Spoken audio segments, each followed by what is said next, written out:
నా ఉపాధ్యాయుని నేను బాధపడేనేమో, నన్ను క్షమించండి ప్రభువా. ఈ రోజు నుండి నీ బిడ్డగా ఉంటాను. నీ ఆత్మతో అభిషేకించండి ప్రభువా. మీ ఆశ్చర్య కార్యాలు, అద్భుత కార్యాలు చూడగలిగే భాగ్యం ఇవ్వండి. ప్రభు అసహించుకునే కార్యాలు 7: గర్వపు చూపు, కళ్ళనాడు నాలుక, నిర్దోషులను చెప్పు చేతులు, కుట్రలు కొన్న హృదయము, ప్రజల్లో జగడములు పెంచుట, మాటి మాటికి పొంగులాడుట, ఇవన్నీ కూడా దేవుడికి ఇష్టమైనవే. అదే మనం ధ్యానించాం.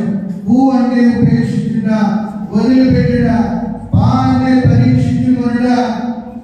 ప్రియమైన దేవుని బిడ్డలారా, ఒక్కసారి పరిశీలించుకోండి. ఈ బ్రేక్ అయిన తర్వాత మంచి పాప సంకీర్తన చేతులు కానీ, ఎందుకు నేను వేరే పొందలేకపోతున్నాను? ఇందాక మనం చదివాం సొలొమోను జ్ఞానగ్రంథంలో, దురాలోచన కలవారికి దేవుడు దొరకడు, తనను శంకించు వారికి, తనను పరీక్షకు గురి చేయని వారికి దేవుడు కనబడతాడు. అందరూ కలిసి ప్రార్థన. హల్లెలూయా, హల్లెలూయా, హల్లెలూయా. విడుదల చేయండి ప్రభువా. ఇదిగో ఇంతవరకు ఈ పరిశుద్ధ వాక్యాన్ని ఆలకించిన ప్రతి బిడ్డని తాకి స్వస్థపరచండి ప్రభువా. మీ ఆశ్చర్య కార్యాలు దయచేయండి ప్రభువా. మీ ఆత్మతో నింపండి ప్రభువా.